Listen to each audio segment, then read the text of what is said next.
జగన్మోహన్ రెడ్డి గారు మొన్న మిర్చి యార్డు పోయినప్పుడు భద్రతా వైఫల్యం స్పష్టంగా కనపడింది.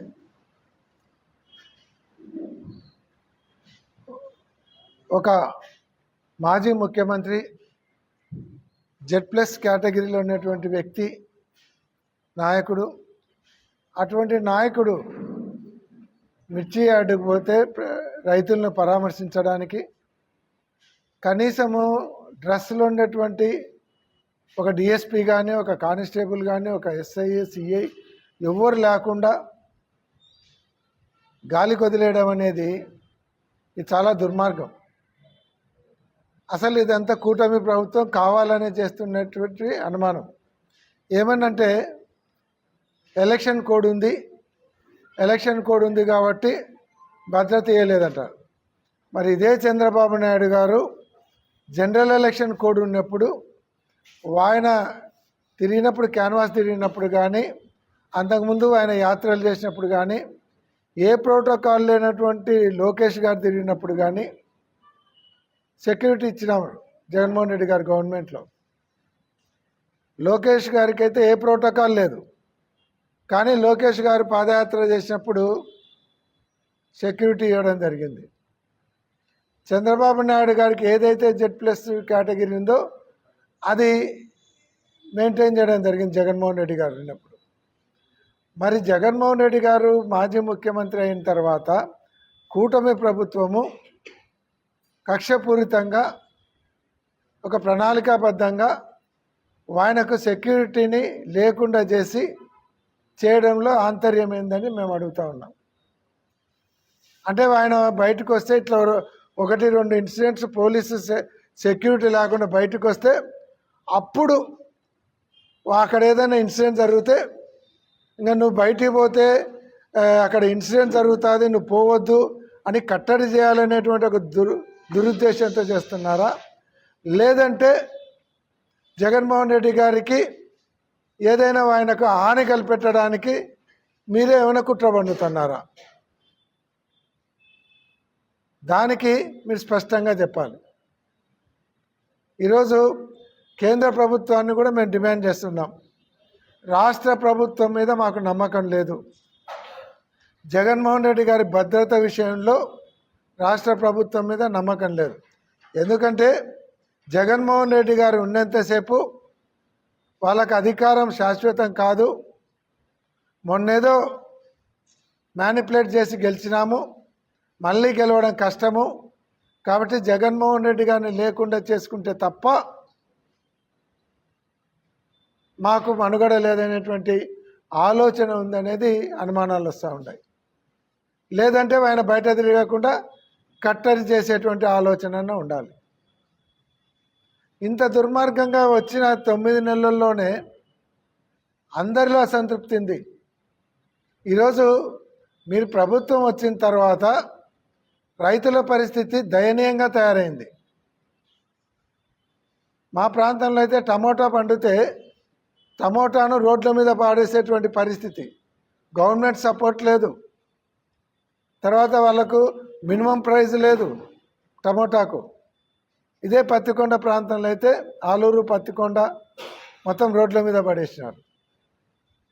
మీరే ఒప్పుకున్నారు మిర్చి మా 27,000కు పోయింది ధర పోయిన సంవత్సరం అని.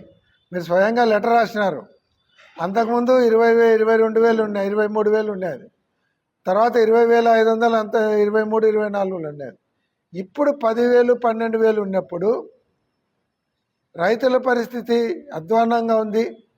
అక్కడ పోయి వాళ్ళను పరామర్శించాలి, అక్కడి నుంచి వాళ్ళకు గిట్టుబాటు ధర ఇచ్చేదానికి డిమాండ్ చేయాలని అక్కడికి పోతే మీరు ఇష్టం వచ్చినట్టు మాట్లాడతారు. సరే, అడ్డంగా మాట్లాడడము, ఒక పద్ధతి లేకుండా మాట్లాడడం అనేది అది మీ నైజము, మీ పార్టీ పుట్టుకతోనే మీకు వచ్చింది అనుకుంటాం. కానీ భద్రత విషయంలో ఇంత దారుణంగా ఉన్నారు. ఇప్పుడు ఈ సంవత్సరం చూస్తే పత్తి పోయిన సంవత్సరము 12,000, 15,000 ఉంటే ఈ సంవత్సరం 6,000, 7,000కు అమ్మినారు. తర్వాత వరి పోయిన సంవత్సరము 3,000 చిల్లర అంటే ఈ సంవత్సరము 1,600 నుంచి 2,000కి వచ్చింది. అలాగే కంది 12,000 నుంచి 14,000 అమ్ముతే పోయిన సంవత్సరము, ఈ సంవత్సరం 7,000కి వచ్చింది. మిరప పరిస్థితి ఇంకా ఘోరంగా ఉంది. ఇట్లా రైతులు అన్ని రకాలుగా ఇబ్బంది పడుతున్నారు. మీరు ఇస్తామన్నటువంటి 20,000 రూపాయలు కేంద్ర ప్రభుత్వం ఇచ్చేది కాక 20,000 ఇస్తామన్నారు. కేంద్ర ప్రభుత్వం ఇప్పుడు 2 విడతలు ఇచ్చింది, మీరు ₹1 ఇవ్వలే. అటువంటి పరిస్థితులలో రైతుల దగ్గర పోతే జగన్మోహన్ రెడ్డి గారు దాన్ని మీరు తప్పుపడుతున్నారు. చేతనైతే మిరప మీరు కొనండి, మార్కెట్ నుంచి కొనండి, మార్కెట్ నుంచి కొని మీరు అమ్మండి. ఒకవేళ గవర్నమెంట్కు ఒక 100 కోట్లు 200 కోట్ల నష్టం వస్తే కొంప మునుగుతుందా?